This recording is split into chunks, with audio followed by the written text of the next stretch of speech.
কৃষ্ণময়ীর একটুখানি ভালোবাসা, পর্ব 11 খ। লিখেছেন নাদিয়া সাউদ। ঘণ্টা দুয়েক মাটিতে নিথর হয়ে পড়ে রইল নিঝুম।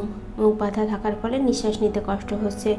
গলা শুকিয়ে চৌচির, দমটা একেবারে নিঃশেষ হয়ে গেলেও তো বেঁচে যেত। রুমে সিগারেটের ধোঁয়াটে গন্ধ ছড়িয়ে পড়ল। সেই লম্বাটে ছায়াটা আবার মেঝেতে পড়ল। আড়ষ্ট হয়ে গেল নিঝুম। গলা বুক শুকিয়ে এলো। ঘরের ভেতর আরও দুটো ছেলে এসে দাঁড়ালো ততক্ষণে।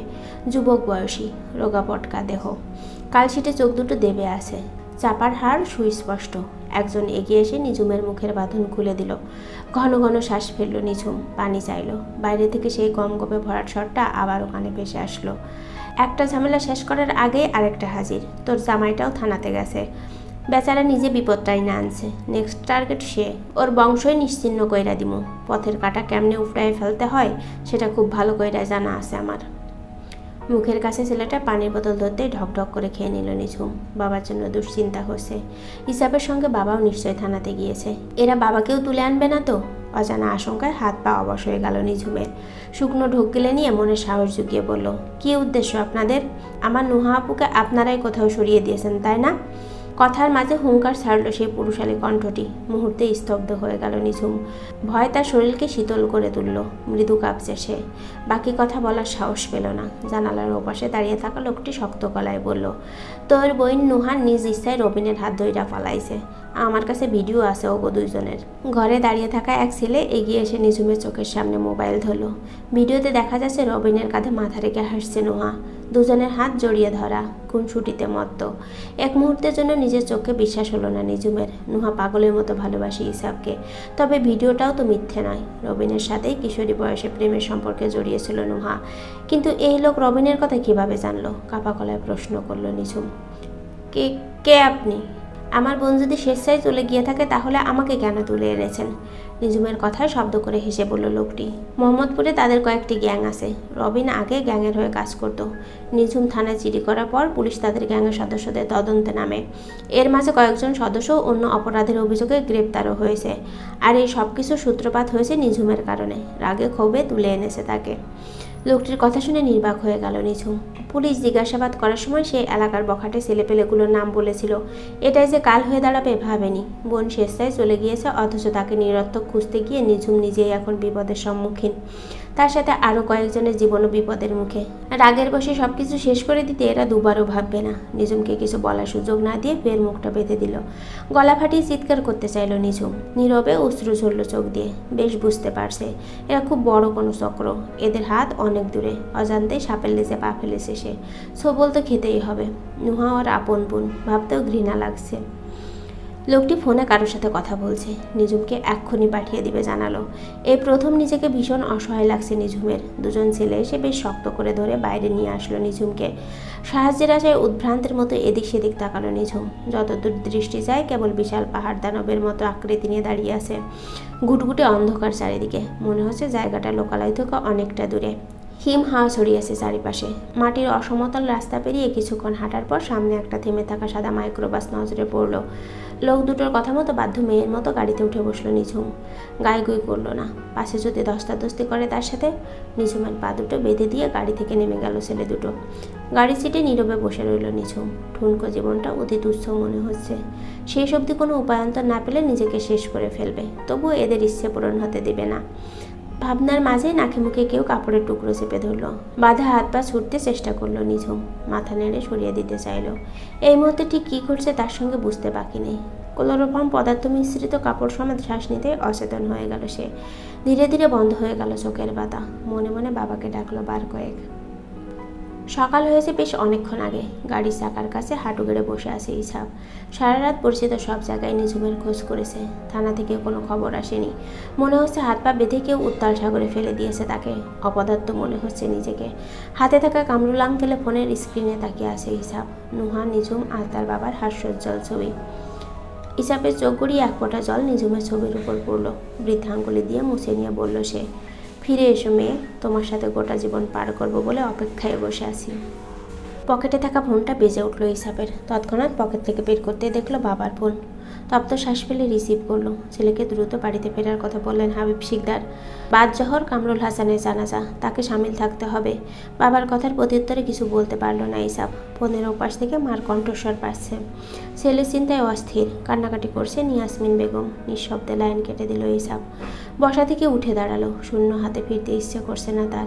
কামরুল আঙ্কেলের লাশের সামনে দাঁড়াবার মুখও নেই মনে হচ্ছে। চোখে মুখে তীব্র আলো পড়তে জেগে উঠল নিঝুম। মুহূর্তে মাথা চিনচিন করে ব্যথা করে উঠল। নড়তে গিয়ে দেখলো এক পাশ অবশ হয়ে আছে। মনে হচ্ছে এখনও গাড়িতে সে। কোথায় নেওয়া হচ্ছে তাকে? বাধা পা দুটো নাড়াতে থাকলো অনবরত। সামনে থাকা ড্রাইভার বিরক্তি স্বরে নড়তে মানা করলো। ভয়ে সর্বশরীর ঘেমে গেল নিঝুমের। আচমকা ফের পা নাড়াতে গিয়ে খেয়াল হলো বাঁধন আলগা হয়ে এসেছে। তার মানে রাতের অন্ধকারে ছেলে দুটো ভালোভাবে দড়ির গিট দেয়নি। এক পায়ের সঙ্গে আর এক পা ঘষে খুব সাবধানে পায়ের বাঁধন খুলে ফেললো নিঝুম। সতর্কতার সাথে বারবার সামনে থাকা ড্রাইভারের দিকে তাকালো সে। উত্তেজনায় শরীর কাঁপছে। মুহূর্তে মনে শরীরে অসুরে শক্তি ভর করলো যেন। দুই পা দিয়ে আপ্রাণ চেষ্টা করলো দড়ি খোলার। আলগা হতেই কিছুক্ষণ নিশ্চুপ হয়ে রইল। ঠান্ডা মাথায় পরবর্তী পদক্ষেপ নিতে হবে। বাইরে তাকালে দুদিকে ঘন বন জঙ্গল, মাঝে পিচ ঢালা সরু রাস্তা। এক মুহূর্ত সময় নষ্ট না করে নিজের হিসাবে থাকা পিনগুলো খুলে নিল নিঝুম। পেছন থেকে সব কয়টা ড্রাইভারের ঘাড়ে ঢুকিয়ে দিল। অত্যল্পকালে গাড়ি নিয়ন্ত্রণ হারালো। এই মুহূর্তে মরে গেলেও একটুখানি আফসোস থাকবে না নিঝুমের। তৎক্ষণাৎ চলন্ত গাড়ির দরজা খুলে ছিটকে বেরিয়ে গেল সে। ছোট নরম দেহখানা পড়ল রাস্তায়। বাম হাতে তীব্র ব্যথা অনুভূত হলো। পিচ ঢালা রাস্তায় কপাল পড়তেই থেতলে গিয়ে রক্তের স্রোত নামল। অসহনীয় যন্ত্রণা নিয়ে গায়ে সর্বশক্তি দিয়ে উঠে দাঁড়ালো নিঝুম। নির্জন রাস্তায় লোক চলাচল নেই বললেই চলে। কোনো রকম খুঁড়িয়ে হেঁটে জঙ্গলের ভেতরে চলে গেল সে। জায়গাটা কোথায় সেটাও জানা নেই। ঝোপঝাড়ে থাকা কাটা পায়ে আটকে ক্ষতবিক্ষত হয়ে গেল। পায়ের গতি থামালো না নিঝুম। নিজের সম্ভ্রম রক্ষার্থে এইটুকু কষ্ট কিছুই নয়। গহীন জঙ্গলে গিয়ে বড়সড় একটা গাছের নিচে বসলো। হাঁপিয়ে উঠেছে বেশ। শরীর ক্লান্ত হয়ে দম ফুরিয়ে আসতে চাইছে। পরনে জামাটার খানিকটা ছিঁড়ে মাথায় আর পায়ে বেঁধে নিল। মন থেকে ভয় একটুখানিও কমলো না। পথও যে চেনা নেই। মনে হচ্ছে যে কোনো মুহূর্তে লুটিয়ে পড়বে মাটিতে। আচমকা একজোড়া পায়ের শব্দ পেল নিঝুম। ভয় কামড়ে ধরল কলিজায়। তবে কি শেষ রক্ষা হলো না? কুড়াল, বাঁশের লাঠি আর দড়ি নিয়ে মধ্য এক বয়সী লোক এগিয়ে আসছেন। লোকটি কাঠুরিয়া। জঙ্গলে এসেছেন কাঠ কাটতে। দেহে যেন প্রাণ ফিরে পেল নিঝুম। লোকটি এই ঘন জঙ্গলে নিঝুমকে দেখে থমকে গেল। অবস্থা দেখে যে কেউ বলবে মেয়েটি বিপদে পড়েছে। অসহায়ের মতো হাত জোড় করে সাহায্য চাইল নিঝুম। এলাকার কিছুই চেনে না। এক দুর্ঘটনায় জঙ্গলে আটকে গেছে। লোকটি ভয়ে এগোচ্ছে না। কোনো ফাঁদ কিনা কে জানে। মেয়েটির দশা দেখে মনে হচ্ছে কোনো ঝামেলাও হতে পারে। লোকটিকে একটা ফোন করার জন্য কাকুতি মিনতি করে অনুরোধ করলো নিঝুম। কিয়ৎক্ষণ নিঝুমকে তীক্ষ্ণ দৃষ্টিতে পর্যবেক্ষণ করলো লোকটি। পরক্ষণে পকেট থেকে বাটন মোবাইল বের করে নিয়ে নাম্বার জানতে চাইল। কয়েক হাত দূরত্ব থেকে বাবার নাম্বার আর নিজের নামটা বলল নিঝুম। নিঝুমের দিকে দৃষ্টি রেখে কল করলো লোকটি। রিসিভ হতেই বলল, চট্টগ্রাম বাঁশখালীতে নিঝুম নামের একটি মেয়ে জঙ্গলে হারিয়ে গেছে। বিস্তারিত ঠিকানা গুছিয়ে বলল। কথা শেষ হতেই লোকটি দ্রুত প্রস্থান করলো। লোকটির এরূপ আচরণে কিঞ্চিত খারাপ লাগলো। মন থেকে কৃতজ্ঞতা আসলো নিঝুমের। বাবা ঠিক চলে আসবে এখানে তাকে উদ্ধার করতে। ক্লান্ত শরীরটা গাছের গোড়ায় লুটিয়ে দিল নিঝুম। মাথা ঝিমঝিম করছে। অসাড় হয়ে আসছে গা। পায়ের তালু জ্বলছে। বেলা শেষের পথে। গাছপালার ফাঁকে ফাঁকে সূর্যের শেষ রশ্মি মুছে যাচ্ছে। পাকপাখালি কুজন থেমে গেছে। চারিদিকে অদ্ভুত নিস্তব্ধতা বিরাজ করছে। বাহারি পোকার গুঞ্জন অরণ্যের মৌনতা ভাঙছে। শুকনো পাতা মারিয়ে আসার শব্দ কানে ভেসে আসলো নিঝুমের। উঠবার মতো শক্তি পেল না সে। নিঃশক্তি দেহখানা পড়ে রইল মাটিতে। এক মুহূর্তের জন্য মনে হচ্ছে তার দেহে প্রাণ নেই। কয়েকবার ছোট ছোট শ্বাস ফেল। নিঝুম বলে ডেকে উঠল কেউ। চিরচেনা পুরুষ কণ্ঠস্বরটুকু শুনে চোখ বুঝল নিঝুম। ততক্ষণে এগিয়ে এসে নিঝুমের মাথাটা কোলে তুলে নিল ইসাব। নিঝুমের অবস্থা দেখে কলিজা মোচড় দিয়ে উঠল। এলোমেলো চুল কপালে শুয়ে আছে মেয়েটার। রক্ত শুকিয়ে জমাট বেঁধে আছে। শুকনো ঠোঁট জোড়া কাঁপছে কিছু বলার জন্য। কাটা ছেড়ে জামা থেকে অজানা আশঙ্কায় বুক ধক করে উঠল ইসাবের। তৎক্ষণাৎ বুকের সঙ্গে জড়িয়ে নিল নিঝুমের কোমল দেহখানা। যত বাজে কিছুই ঘটে যাক, এই নিষ্কলঙ্কুশ মেয়েটা তার। ইসাবের অস্বাভাবিক হৃদস্পন্দন অনুভব করছে নিঝুম। চারিদিকে সন্ধ্যা ঘনিয়ে আসছে। এক মুহূর্ত দেরি না করে নিঝুমকে কোলে তুলে নিল ইসাব। ছুটে চলে আসলো গাড়িতে। পানির বোতল নিয়ে কিছুটা ছিটিয়ে দিল চোখে মুখে। বাকিটা মুখের কাছে ধরল। খেতে পারল না নিঝুম। নিঃশ্বাস ভারী হয়ে আসছে তার। দম ফেলতে কষ্ট হচ্ছে। নিভু চোখে কেবল বিচলিত ইসাবকে দেখে গেল সে। পরিস্থিতি বুঝে উঠতেই নিঝুমের ঠোঁটের কাছে মুখ নিয়ে গেল ইসাব। মেয়েটার অক্সিজেনের মাত্রা কমে যাচ্ছে। গভীরভাবে নিঝুমের ফুসফুসে বাতাস প্রবাহিত করলো সে। কয়েক সেকেন্ড অপেক্ষা করলো, আবার চেষ্টা করলো। নিঝুমের বুক সামান্য ওঠানামা করছে, শ্বাস প্রশ্বাস স্বাভাবিক হয়নি। ইসাব উদ্বিগ্ন হয়ে নিঝুমের নাক চেপে ধরে পুনরায় তার ঠোঁটে মুখ লাগিয়ে গভীর শ্বাস দিল। হঠাৎ কেসে উঠল নিঝুম। ফুসফুসে জমে থাকা বাতাস বেরিয়ে এলো। নিঝুমের পিঠে হালকা চাপড় দিল ইসাব। উৎকণ্ঠা হয়ে জিজ্ঞেস করলো, এখনও শ্বাস নিতে কষ্ট হচ্ছে নিঝুম? কোথায় কষ্ট হচ্ছে বলো আমায়। নিজের দুর্বল হাতটা ইসাবের শক্তপোক্ত বক্ষস্থলে রাখলো নিঝুম। চোখে জল জমলো। শুকনো ঠোঁট জোড়া জিভ দিয়ে ভিজিয়ে নিয়ে মৃদু আওয়াজে বলল, এর সে মৃত্যু সহজ ছিল আমার জন্য। নিঝুমের কথা শুনে এক মুহূর্তের জন্য স্তম্ভিত হয়ে গেল ইসাব। এই মেয়ে তো মৃত্যুর কাছেও নিজের আত্মসম্মানকে হার মানতে দিতে নারাজ। সে শুয়ে দেওয়ায় তা কোনো অন্যায় হয়নি। ভেতরে এক চাপা কষ্ট অনুভূত হলো ইসাবের। প্রত্যুত্তরে কিছু বলল না সে। সিটে হেলান রেখে চোখ বুঝল নিঝুম। হিসাব অনুভব করলো মৃদু কাঁপছে নিঝুমের শরীর। যত দ্রুত সম্ভব ঢাকায় গিয়ে হসপিটালে নিয়ে যেতে হবে ওকে। গোটা একটা দিন বাড়িতে ফেরেনি ছেলেটা। পাগলের মতো রাস্তায় রাস্তায় ঘুরে বেরিয়েছি। মায়ের মন কি করে শান্ত থাকবে? এই মুহূর্তে নিঝুমের উপর প্রচণ্ড রাগ হয়েছে ইয়াসমিন বেগমের।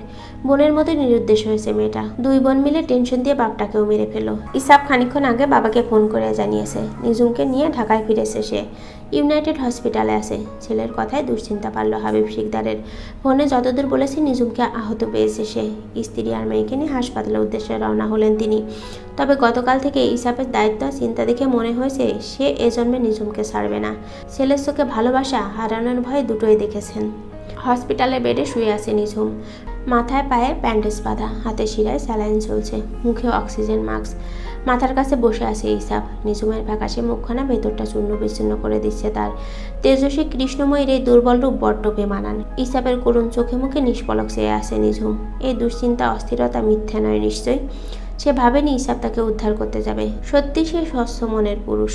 হন্তদন্ত হয়ে কেবিনে প্রবেশ করলেন হাবিব শিকদার। ভাঙা স্বরে এগিয়ে আসলেন নিঝুমের মাথার কাছে। ইসাব চেয়ার ছেড়ে পেছনে গিয়ে দাঁড়ালো। নিঝুম চুপচাপ দেখে যাচ্ছিল সবাইকে। ইলার চোখ দুটো জলে ভাসছে। পাশে গোমরা মুখে দাঁড়িয়ে আছেন ইয়াসমিন বেগম।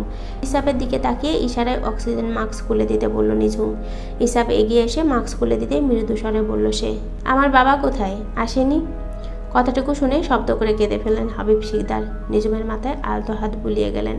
কণ্ঠনালী শক্ত হয়ে রইল ইসাবের। কি জবাব দেবে সে? ইলা ফ্যাস ফ্যাস করে কেঁদে ফেলল। ইয়াসমিন বেগম কাট কাট গলায় বললেন, বেঁচে নেই তোমার বাবা। কোথায় চলে গিয়েছিলে? লোকটা দুশ্চিন্তায় স্ট্রোক করে। ধমকের স্বরে স্ত্রীকে থামিয়ে দিলেন হাবিব শিকদার। ইসাব ফের নিঝুমের মুখে মাস্ক লাগিয়ে দিল। তৎক্ষণাৎ স্যালাইন লাগানো হাত দিয়ে মাস্ক টেনে খুলে নিল নিঝুম। কথাটা তার মস্তিষ্ক হজম করতে পারল না। চিৎকার করে বলল, কি বললেন উনি? কি বললেন? বাড়িতে যাব আমি। ফোন দিন আমার বাবাকে। ইসাবের চোখ দুটো ঝাপসা হয়ে আসলো। নিঝুমকে শান্ত করার চেষ্টা করলো সে। হাতে থাকা স্যালাইনের নলটা টেনে খুলে বসলো নিঝুম। মুহূর্তে গলগল করে রক্ত বেরিয়ে আসলো। বেসামাল হয়ে নেমে যেতে চাইলো। চিৎকার করে অনবরত বাবাকে ডাকতে থাকলো সে। রক্তাক্ত হাতটা চেপে ধরলো ইসাব। শক্তপোক্ত হাতে সামনে নিল নিঝুমকে। এমনিতে প্রচুর রক্তক্ষরণ হয়েছে মেয়েটার। দুর্বল হয়ে গেছে শরীর। এরকম পাগলামি করতে থাকলে বড় কোনো দুর্ঘটনা ঘটে যাবে।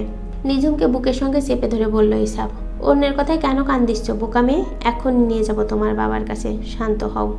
ছেলের কথাটা ভালো লাগেনি ইয়াসমিন বেগমের। কেবিন থেকে বেরিয়ে গেলেন তিনি। নিঝুমের এরূপ অবস্থা দেখে চিন্তায় অস্থির হয়ে ঘেমে গেলেন হাবিব শিকদার। মেয়েটার কষ্ট সহ্য করা যাচ্ছে না।